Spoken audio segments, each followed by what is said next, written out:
ആകാശവാണി. നമസ്കാരം. പ്രത്യേക വാർത്താ ബുള്ളറ്റിൻ വായിക്കുന്നത് അരവിന്ദ്.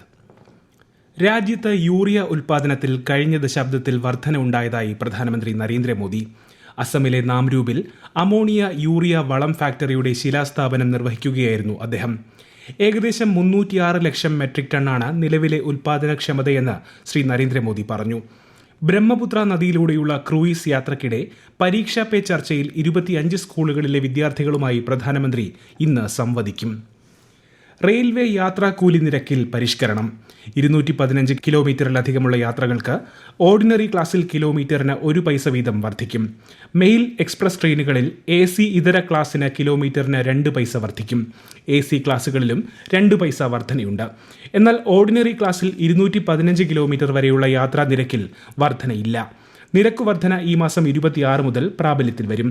ഇതിലൂടെ 600 കോടി രൂപയുടെ അധിക വരുമാനമാണ് റെയിൽവേ പ്രതീക്ഷിക്കുന്നത്. അതിർത്തി സുരക്ഷാ സേനയിലെ കോൺസ്റ്റബിൾ നിയമനങ്ങൾക്കുള്ള മുൻ അഗ്നിവീറുകളുടെ ക്വാട്ട 10% നിന്ന് 50% ഉയർത്തി കേന്ദ്ര ആഭ്യന്തര മന്ത്രാലയം. അഗ്നിവീറുകളുടെ ആദ്യ ബാച്ചിന് ഉയർന്ന പ്രായപരിധിയിൽ 5 വർഷം വരെ ഇളവ് ലഭിക്കും. തുടർന്നുള്ളവർക്ക് 3 വർഷം വരെ ഇളവ് ഉണ്ടാകും. മുൻ അഗ്നിവീർമാരെ ശാരീരിക നിലവാര കാര്യക്ഷമതാ പരിശോധനകളിൽ നിന്നും ഒഴിവാക്കുമെന്നും മന്ത്രാലയം അറിയിച്ചു. വാട്സാപ്പ് അക്കൗണ്ടുകൾ ഹാക്ക് ചെയ്യുന്നതിന് ഗോസ്റ്റ് പെയറിംഗ് എന്ന പേരിൽ സൈബർ തട്ടിപ്പ് നടക്കുന്നതായി ഇലക്ട്രോണിക്സ് ആൻഡ് ഇൻഫർമേഷൻ ടെക്നോളജി മന്ത്രാലയം. ഉപഭോക്താവിന്റെ അനുമതിയില്ലാതെ തന്നെ വാട്സാപ്പിലെ ഡിവൈസ് ലിങ്കിംഗ് സവിശേഷത പ്രയോജനപ്പെടുത്തി അക്കൗണ്ടുകൾ ഹൈജാക്ക് ചെയ്യുന്ന രീതിയാണിത്. അതിനാൽ സംശയാസ്പദമായ ലിങ്കുകളിൽ ക്ലിക്ക് ചെയ്യരുതെന്നും ലിങ്ക്ഡ് വാട്സാപ്പ് ഡിവൈസ് സംവിധാനം പതിവായി പരിശോധിക്കണമെന്നും മന്ത്രാലയം മാർഗനിർദ്ദേശം പുറത്തിറക്കി. ഉത്തരേന്ത്യയിലെ ചില ഭാഗങ്ങളിൽ തുടരുന്ന മൂടൽമഞ്ഞ് വിമാന ഷെഡ്യൂളുകളെ ബാധിച്ചേക്കാമെന്ന് എയർപോർട്ട് അതോറിറ്റി ഓഫ് ഇന്ത്യ. യാത്രക്കാർ വിമാന കമ്പനികളുമായി ബന്ധപ്പെട്ട തത്സമയ വിവരങ്ങൾ പരിശോധിക്കണം. തടസ്സങ്ങൾ നേരിട്ടേക്കാവുന്ന വിമാനത്താവളങ്ങളിൽ യാത്രക്കാർക്ക് പിന്തുണ നൽകുന്നതിന് പ്രത്യേക സംഘങ്ങളെ വിന്യസിച്ചിട്ടുണ്ടെന്നും എയർപോർട്ട് അതോറിറ്റി അറിയിച്ചു. കേരളത്തിലെ തദ്ദേശ സ്വയംഭരണ സ്ഥാപനങ്ങളിലേക്ക് പുതുതായി തിരഞ്ഞെടുക്കപ്പെട്ട അംഗങ്ങൾ സത്യപ്രതിജ്ഞ ചെയ്ത് ചുമതലയേറ്റു. ഗ്രാമ, ബ്ലോക്ക്, ജില്ലാ പഞ്ചായത്തുകളിലും മുനിസിപ്പൽ കൌൺസിലുകളിലുമാണ് സത്യപ്രതിജ്ഞാ ചടങ്ങുകൾ നടന്നത്. ഇതിനു പിന്നാലെ ഭരണസമിതികളുടെ ആദ്യ യോഗം ചേർന്നു. ആകെ 23,573 പേരാണ് തദ്ദേശ സ്ഥാപനങ്ങളിലേക്ക് പുതുതായി തിരഞ്ഞെടുക്കപ്പെട്ടത്. Mayor, deputy mayor, municipal chairperson, vice chairperson എന്നിവരുടെ തിരഞ്ഞെടുപ്പ് ഈ മാസം 26-ന് നടക്കും. ആലപ്പുഴ കണ്ടല്ലൂർ ഗ്രാമപഞ്ചായത്തിലെ സത്യപ്രതിജ്ഞാ ചടങ്ങിനിടെ CPIM പ്രവർത്തകൻ കുഴഞ്ഞു വീണ് മരിച്ചു. പുതിയവിള കൈതക്കാട്ടുശ്ശേരിയിൽ കിഴക്കതിൽ മനോഹരൻ പിള്ളയാണ് മരിച്ചത്. ഉടൻ തന്നെ കായംകുളത്തെ സ്വകാര്യ ആശുപത്രിയിൽ എത്തിച്ചെങ്കിലും രക്ഷിക്കാനായില്ല.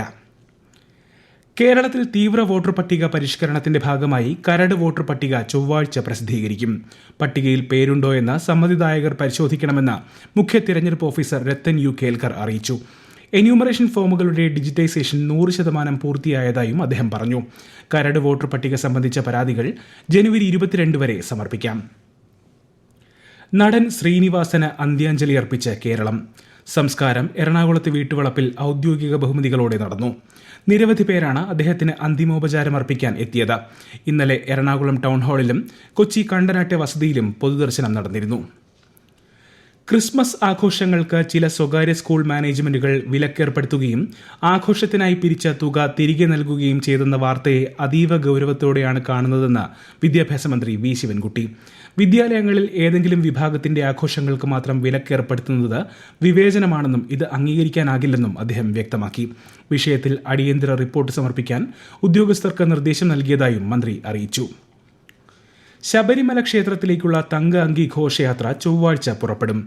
ആറന്മുള പാർത്ഥസാരഥി ക്ഷേത്രത്തിൽ നിന്നും രാവിലെ പുറപ്പെടുന്ന ഘോഷയാത്ര ഈ മാസം 26-ന് വൈകുന്നേരം സന്നിധാനത്തെത്തും.